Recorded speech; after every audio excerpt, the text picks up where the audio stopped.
Perdoné a mi esposa después de una infidelidad. Me dijeron que era noble, que era fuerte, que era maduro. 6 años después, me doy cuenta de que ese perdón no me salvó, me destruyó. Esta es la historia de cómo intentar ser la mejor versión de mí mismo me convirtió en alguien que ya no reconozco. Y si estás pensando en perdonar una traición, necesitas escuchar esto antes de cometer el mismo error que yo. No sé muy bien por qué estoy escribiendo esto. Supongo que porque he llegado a un punto en el que ya no puedo seguir fingiendo que todo está bien, que soy fuerte, que tomé la decisión correcta. Durante años, me repetí que perdonar era lo maduro, lo correcto, lo que hacen las personas que realmente aman. Pero esta noche, sentado en el sofá mientras ella duerme en nuestra habitación, me doy cuenta de que tal vez perdonar no fue un acto de amor.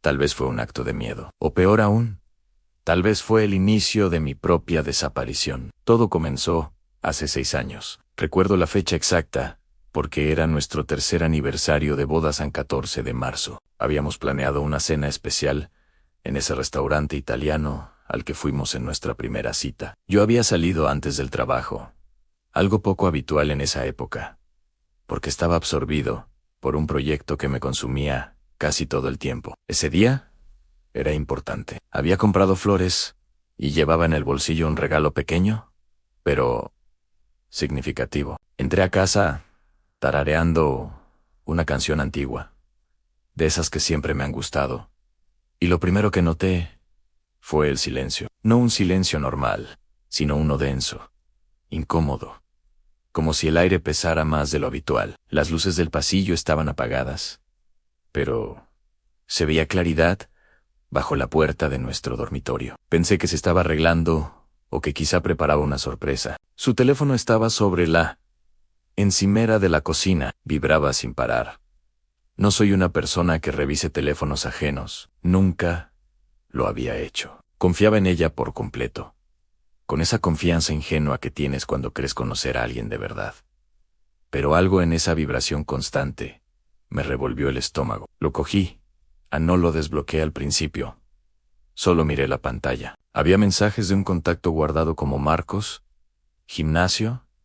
Eran las 7:43 de la tarde. Los mensajes no dejaban lugar a dudas. Eran palabras demasiado íntimas, demasiado cercanas, demasiado ajenas a un simple trato cordial. En ese momento el mundo no se detuvo. Como dicen, todo se aceleró. Sentí el corazón golpeándome el pecho, las manos temblándome. Las flores se me cayeron al suelo, y el sonido del envoltorio al arrugarse quedó grabado en mi memoria. Desbloqueé el teléfono. Conocía su contraseña. Era la fecha de nuestra boda. Lo que vi confirmó lo que ya sabía. Meses de conversaciones, pruebas claras de una vida paralela, encuentros a escondidas mientras yo trabajaba, excusas sobre horarios, actividades y compromisos que ahora cobraban otro sentido. No necesito entrar en detalles. Incluso hoy, recordarlo me revuelve el estómago. Subí las escaleras casi sin darme cuenta y abrí la puerta del dormitorio. Ella estaba sentada en la cama, con una bata que yo mismo le había regalado, el cabello mojado, como recién salida de la ducha. Al verme, su rostro cambió varias veces en segundos en sorpresa, confusión, comprensión, miedo y finalmente resignación. Colgó el teléfono sin decir una palabra. «Llegas temprano», dijo. No grité. Eso es lo que más me sorprende. Cuando lo recuerdo, siempre pensé que reaccionaría con rabia, que perdería el control, pero no. Levanté su teléfono y solo dije, «Explícame esto». No intentó negarlo. Y eso, de alguna manera, lo hizo todo peor. Empezó a llorar en silencio. «Lo siento», dijo. «No sé cómo pasó. No significa nada. Te amo». Me senté en el borde de la cama, lejos de ella, sin saber qué decir. En esos momentos entiendes que la traición no solo viene de la otra persona, sino también de ti mismo, de tu intuición, de tu confianza, de todo lo que creías seguro. «¿Cuánto tiempo?», pregunté al final. «4 meses», respondió. «Pero ya terminó, Anne, iba a decírtelo». Miré los mensajes Aneran de esa misma tarde. Se lo mostré. Vale, admitió. No terminó, pero quiero que terminen, te elijo a ti. Y aquí viene la parte que aún me cuesta admitir en Kiss creerle. Me quedé esa noche. No me fui, no hice las maletas, no busqué refugio en ningún sitio. Me quedé. Dormí en el sofá. Ella bajó varias veces, intentando hablar. Yo miraba el techo, sintiendo como algo dentro de mí se rompía, como un objeto valioso que, aunque se repare, nunca vuelve a ser el mismo. Los días siguientes fueron confusos. Iba al trabajo sin saber qué hacía. Decía que estaba cansado, aunque la palabra no alcanzaba para describir lo que sentía. En casa, ella intentaba comportarse como si todo pudiera volver a la normalidad. Cocinaba. Preguntaba por mi día.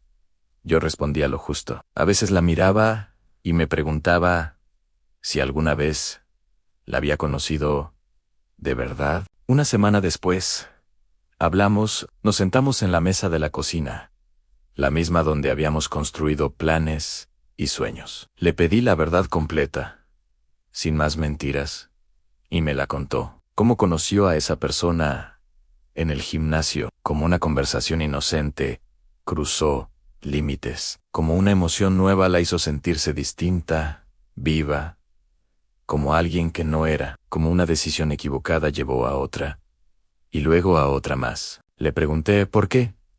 No fue por ti, dijo. No me faltaba nada, simplemente pasó. Me hacía sentir emocionada. Ahí entendí todo. No fue por carencias, ni por problemas graves. Fue por emoción, por escapar de la rutina, por egoísmo. ¿Lo amas? Pregunté. No, respondió enseguida. Nunca lo amé, lloró. Amé. Suplicó que no me fuera. Prometió cambiar, ir a terapia, cortar todo contacto, ser transparente. Una parte de mí quería marcharse. Otra, aún enamorada, quería creer que 5 años de amor valían más que meses de mentiras. Necesito tiempo, le dije. Me quedaré por ahora. Veré si puedo perdonar. Aceptó todas mis condiciones. Dormir separados, nada de contacto físico, transparencia total. Terapia de pareja. Mientras la veía aliviada, con esperanza en los ojos, solo pude pensar una cosa. Acababa de darle una oportunidad a ella, o de perderme a mí mismo. Si esta historia te está resonando, te invito a suscribirte a Historias Alucinantes. Aquí compartimos testimonios reales y profundos como este. Historias que no te dejan indiferente. Dale like, suscríbete y activa la campanita para no perderte ninguna.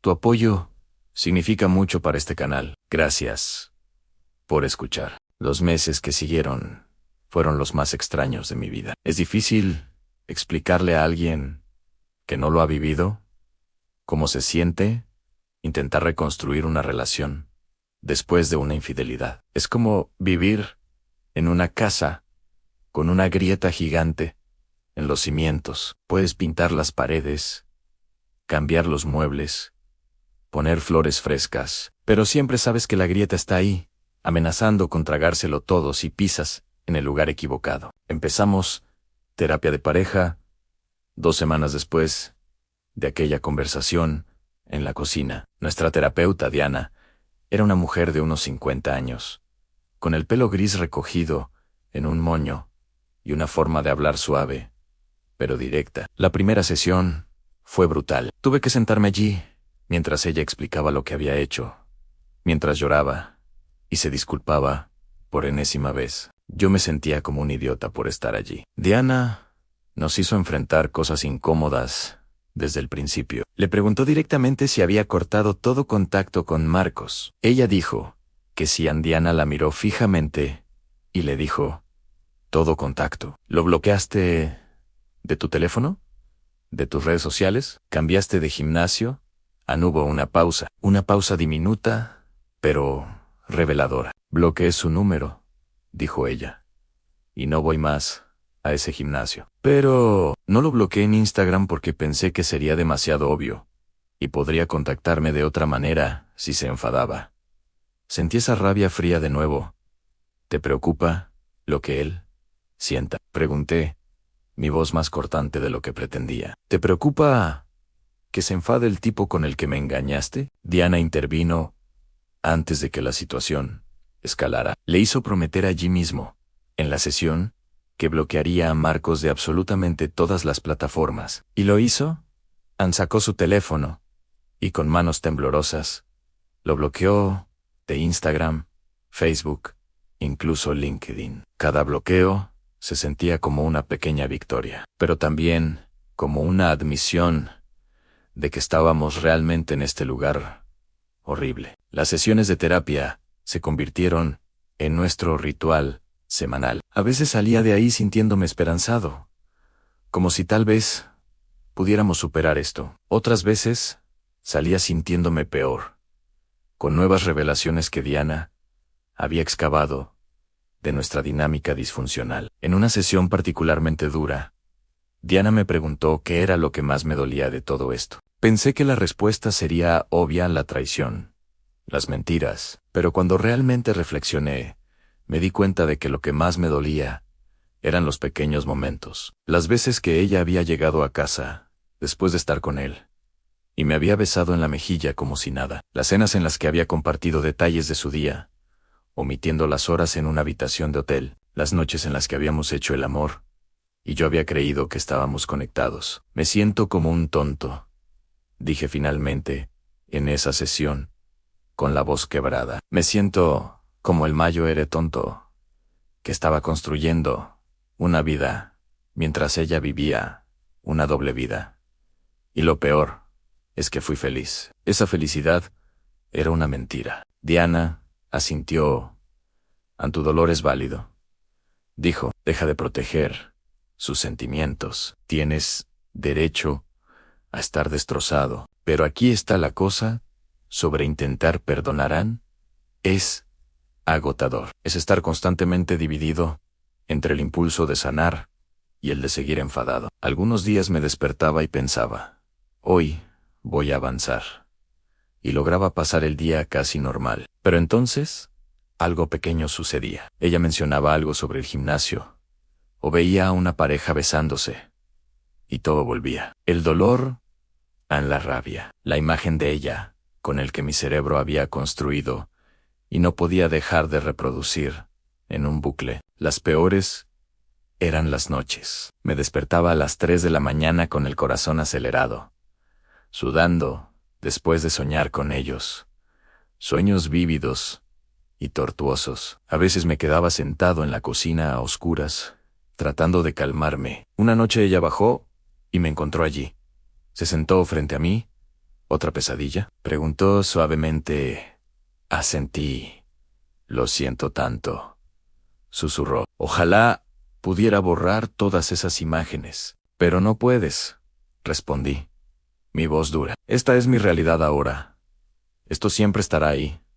¿Entiendes eso? No es algo que simplemente desaparecerá. Ella empezó a llorar de nuevo. Lloraba mucho esos días. Parte de mí sentía compasión, pero otra parte estaba cansada de sus lágrimas.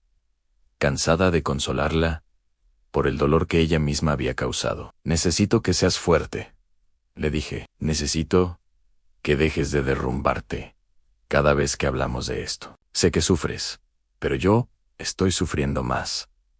Y no puedo cuidar de tus sentimientos mientras intento sobrevivir a los míos. Se limpió las lágrimas y asintió. Tienes razón. Se levantó para irse, pero se detuvo. Solo quiero que sepas que te admiro por quedarte, Ann, por intentarlo. Eres mejor persona de lo que merezco. Después de que subió, me quedé procesando sus palabras. ¿Era mejor persona por quedarme?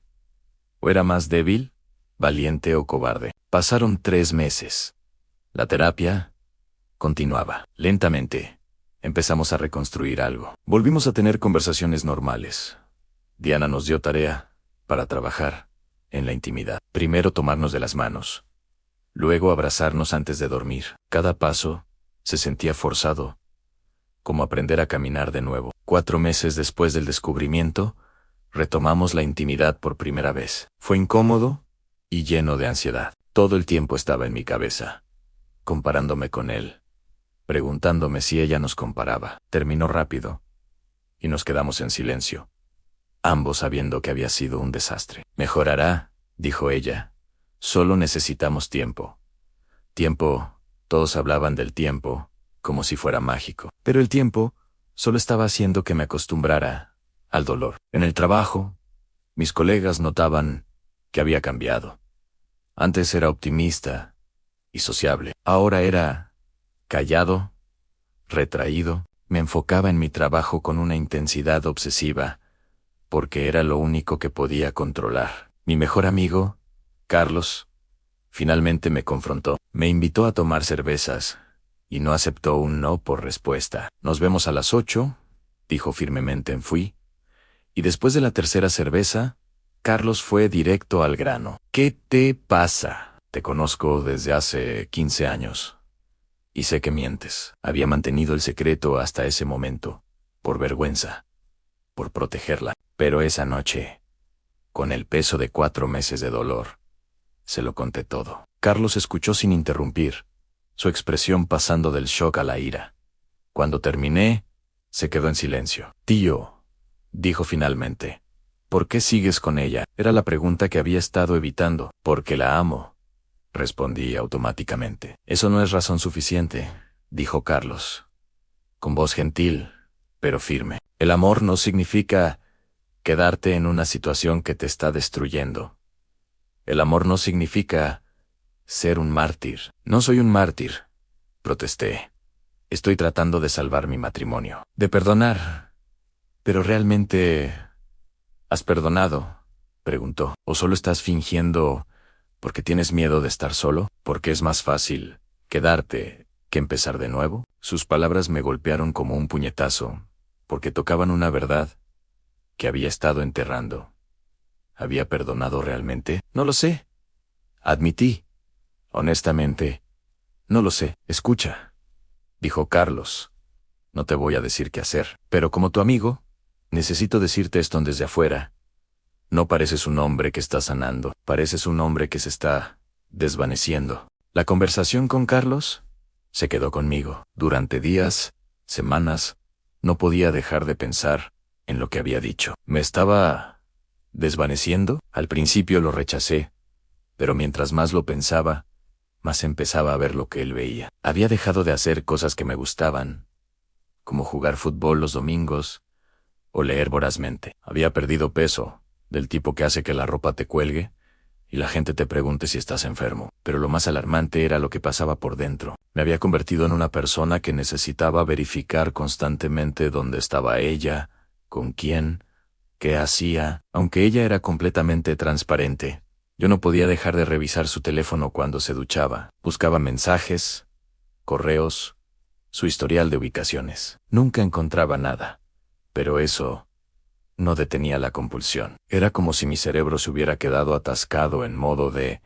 hipervigilancia, siempre buscando la siguiente traición. Odiaba en lo que me había convertido. Odiaba ser esta persona paranoica y controladora. Odiaba que cada vez que ella salía, una parte de mí se preguntara si realmente iba al supermercado. Odiaba haber perdido la capacidad de confiar, no solo en ella, sino en general. En la terapia de pareja, Diana lo identificó como un síntoma de trauma. Tu respuesta de lucha o huida está constantemente activada, explicó. Estás en modo de supervivencia, y eso es agotador. Sugirió que viera a un terapeuta individual. Al principio me resistí. Sentía que era admitir que estaba roto, pero accedí, porque ya no podía seguir así. Mi terapeuta se llamaba Roberto, un hombre de unos 60 años, con una voz calmante. Durante las primeras sesiones, hablamos de mi infancia y mis relaciones pasadas. Yo no entendía la relevancia,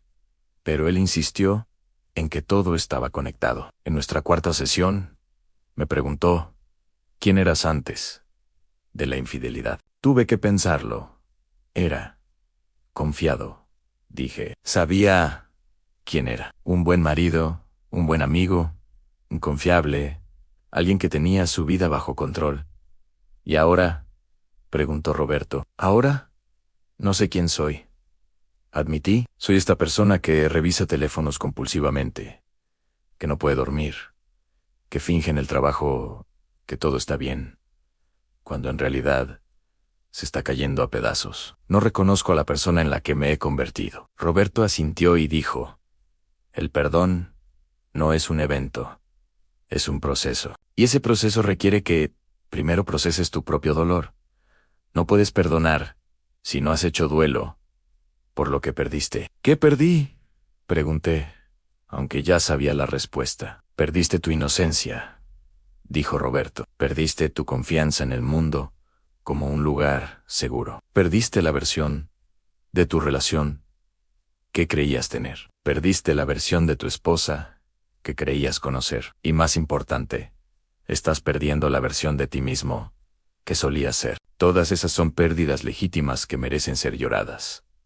Sus palabras resonaron en mí como nada antes. Tenía razón. Estaba en duelo, pero estaba tan enfocado en perdonar y salvar mi matrimonio que no me había permitido estar realmente triste. Esa noche, mientras conducía a casa, algo dentro de mí se rompió. Me detuve en un estacionamiento vacío y lloré. No lágrimas silenciosas, sino sollozos profundos, desgarradores. Lloré por el hombre que era, por el matrimonio que pensé que tenía, por todos los momentos felices ahora contaminados. Lloré hasta que no me quedaron más lágrimas. Cuando llegué a casa, ella estaba en la cocina.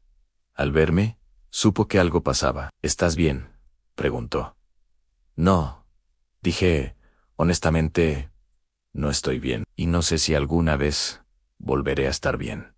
Se acercó lentamente. ¿Qué puedo hacer?, preguntó. Nada, respondí. Este es mi camino. Tú ya hiciste tu parte. Ahora yo tengo que encontrar la manera de vivir con las consecuencias. Esa fue la primera vez que admití que tal vez quedarme había sido un error. Los meses siguientes fueron una montaña rusa. Había días buenos, donde reíamos y la conversación fluía. Por momentos, casi se sentía como antes, pero luego venían los días malos. Días donde la miraba y sentía nada, ni amor, ni odio. Solo una indiferencia vacía que me asustaba más que la rabia. La indiferencia era la prueba de que algo dentro de mí se había apagado. Alrededor del año y medio después del descubrimiento, tuvimos una conversación que lo cambió todo. Estábamos en terapia de pareja. Diana nos preguntó cómo habían sido las últimas semanas. Ella habló de cómo sentía que estábamos más conectados, que las cosas mejoraban. Mencionó que habíamos tenido intimidad varias veces esa semana, como si fuera una prueba de progreso. Cuando me tocó a mí, ya no pude más, Ann. Estaba cansado de fingir. La intimidad no significa nada para mí, dije abruptamente. No desde hace meses. Lo hago porque se supone que debo hacerlo, pero no siento nada. El silencio fue denso. Continué, con las palabras fluyendo sin control. No es solo eso, es todo. Cuando la miro, no veo a la mujer que amaba. Veo una extraña que se parece a ella. Alguien que fue capaz de mirarme a los ojos y mentirme durante meses. Y sé que se supone que debo perdonar, sé que lo siente, pero no puedo. No puedo forzarme a sentir algo que ya no está ahí. ¿Y cuánto tiempo has estado sintiéndote así?, preguntó Diana suavemente. Meses, admití, tal vez desde siempre. Tal vez nunca perdoné y solo estaba fingiendo, porque era más fácil que admitir que este matrimonio está muerto. Finalmente la miré. Lloraba en silencio, con una expresión de devastación absoluta. Parte de mí quería retractarse, pero la parte que se había estado ahogando durante 18 meses necesitaba que esas palabras fueran dichas. Lo siento, dije, sin saber bien por qué. ¿Por decir la verdad? ¿Por no poder perdonar? No, dijo ella, con la voz rota pero firme. No te disculpes. Esto es culpa mía. Te destruí y luego te pedí que fingieras que estabas bien. Nunca debí aceptar que te quedaras. Debí dejarte ir. ¿Por qué no lo hiciste?, pregunté. Porque soy egoísta, respondió. Porque no quería perder la vida que teníamos. Creía que si trabajábamos lo suficiente, podrías volver a amarme.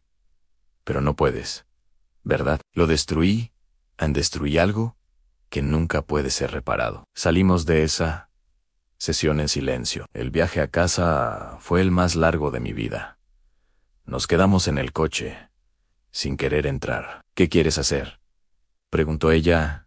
No lo sé, respondí. Todo este tiempo pensé que trabajaba hacia el perdón, pero tal vez lo que realmente hacía era aceptar que algunas cosas no pueden ser perdonadas.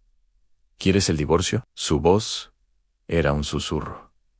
La pregunta flotó en el aire. Después de tanto dolor, todavía no estaba seguro. No sé qué quiero, dije. Solo sé que no puedo seguir viviendo así. No puedo seguir fingiendo que estoy sanando cuando me estoy desintegrando. Esa noche dormí en el cuarto de invitados por primera vez en meses. No por enfado, sino porque necesitaba espacio. Necesitaba estar solo con mis pensamientos. Acostado en la oscuridad, pensé en el hombre que era hace 2 años. Ese hombre era feliz. Ingenuo, pero feliz. Confiaba, amaba sin reservas. Creía en las personas. Ese hombre estaba muerto, y la pregunta que me mantenía despierto no era si podía perdonarla a ella, era si podía perdonarme a mí mismo por lo que había permitido que me hicieran, por quedarme cuando debí irme, por perder tanto de mí mismo, tratando de aferrarme a algo que ya se había ido. Los meses siguientes fueron los más oscuros de mi vida. Después de esa sesión de terapia, al admitir la verdad en voz alta, rompí el hechizo que me mantenía atrapado en esa farsa de matrimonio salvado. Empezamos a hablar del divorcio, pero era complicado. A pesar de todo, nos habíamos convertido en compañeros de trauma. 2 personas atadas por el evento que nos había destruido. Ella sugirió separarnos por un tiempo. Acepté. Anne se mudó a un apartamento temporal, mientras yo me quedaba en la casa. Estar allí sin ella era extraño. Cada habitación era un recordatorio de la vida que se estaba desmoronando. Mi terapeuta, Roberto, intensificó nuestras sesiones. Estaba preocupado por mí, y con razón. Había comenzado a tener pensamientos oscuros, una sensación general de que el mundo estaría mejor sin mí. Siento que me he perdido, le dije a Roberto, como si hubiera entrado en un bosque hace 2 años y nunca encontré la salida. No puedo recordar quién era antes, no puedo imaginar quién seré después. Me aterroriza, admití, porque significa que ella no solo destruyó nuestro matrimonio, me destruyó a mí ahí, y yo la dejé hacerlo. Peor aún, me destruí a mí mismo, tratando de salvar algo que no valía la pena. Roberto se inclinó hacia adelante. Escúchame, lo que estás experimentando es pérdida de identidad. Traumática. Es real, pero no es permanente. La persona que eras no está muerta. Está enterrada. Y podemos desenterrarla. Pero primero necesitas dejar ir la ilusión de que volverás a ser exactamente quien eras antes. Esa persona vivía en un mundo diferente. Tú ahora vives en un mundo donde sabes que las personas que amas pueden traicionarte. Ese conocimiento lo cambia todo. Entonces, ¿qué se supone que debo hacer?, pregunté, sintiendo las lágrimas. ¿Cómo vivo sabiendo esto? ¿Cómo vuelvo a confiar en alguien? No tienes que resolver eso ahora, dijo. Tu único trabajo es sobrevivir. Levantarte, comer, dormir. Lentamente, empezarás a reconstruir, no a la persona que eras, sino a alguien nuevo, alguien que ha pasado por el fuego y ha sobrevivido. Pero sobrevivir se sentía imposible. Los días se mezclaban, dejé de responder a mis amigos y cancelé mis sesiones de terapia. Fue mi hermana quien intervino. Apareció en mi casa un sábado por la mañana. Me encontró en el sofá, rodeado de envases de comida y latas de cerveza. No me había duchado en 3 días. No dijo nada. Anne solo se sentó a mi lado y me abrazó. Y por primera vez en meses, me dejé caer. Me estoy muriendo, le dije entre sollozos. Me estoy desvaneciendo. Y no sé cómo detenerlo. Entonces, no lo detengas, dijo ella, acariciando mi cabello. Deja que la persona vieja muera. No puedes aferrarte a quien eras y convertirte en quien necesitas ser. Sus palabras me golpearon. Durante 2 años, Había estado tratando de recuperar a la persona que era, pero esa versión de mí estaba obsoleta. ¿Pero quién seré? Pregunté. No lo sé, admitió, pero será alguien que sobrevivió a esto. Alguien más fuerte, más sabio, alguien que sabe que puede atravesar el infierno y salir del otro lado. Ese día fue un punto de inflexión. Mi hermana me ayudó a limpiar, me obligó a ducharme y a salir a caminar, en pequeños pasos. También me hizo llamar a mi jefe para pedir una licencia médica. Sorprendentemente, fue muy comprensivo. Con la ayuda de mi hermana, finalmente tomé la decisión que había estado evitando. Llamé a un abogado de divorcios. Fue aterrador, porque lo hacía real, pero también fue liberador. Por primera vez, en 2 años, estaba tomando una decisión activa sobre mi vida. Llamé a mi ex para decirle mi decisión. Esperaba lágrimas o rabia, pero su respuesta me sorprendió. Lo sé, dijo simplemente. Lo supe hace meses. Solo estaba esperando que tú te dieras cuenta. ¿Por qué no dijiste nada?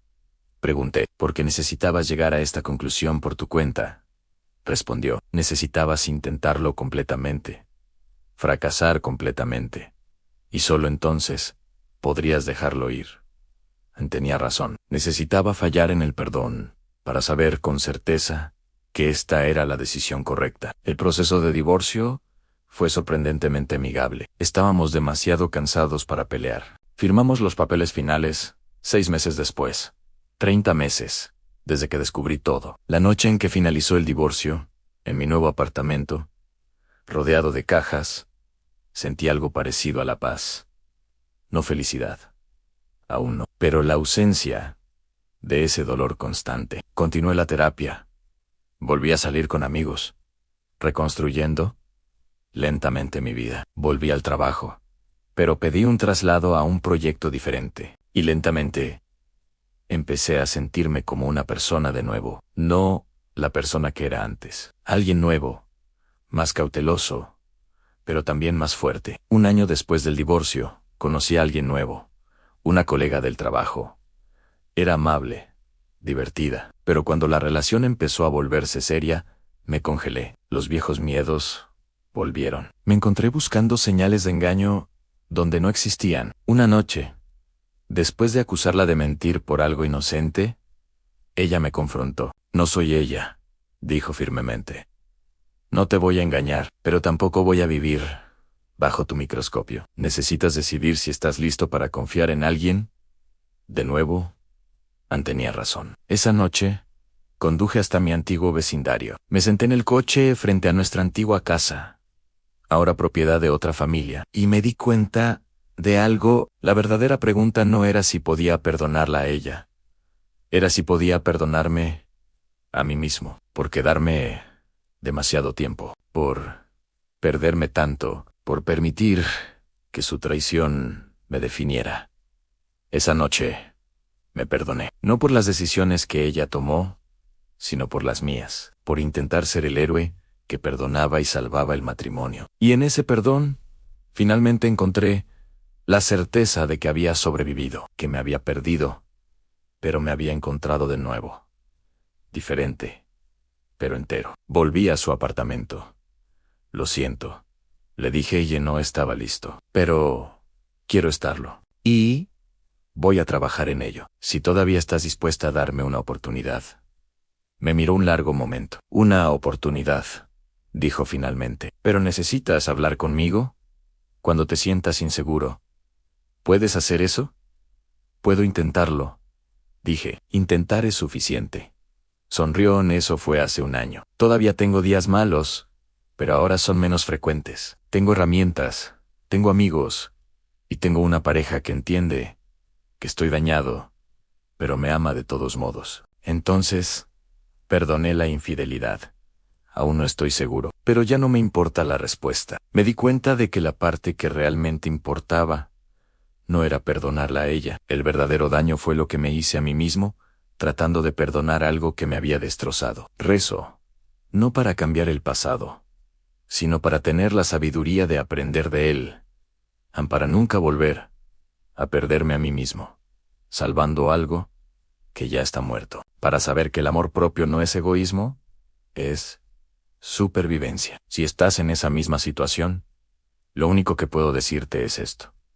Asegúrate de que sea tu decisión la que te mantiene entero, porque al final, la única persona con la que tienes que vivir cada segundo de cada día eres tú mismo. Y si te pierdes, no importa cuántas relaciones salves, ya has perdido lo que más importa.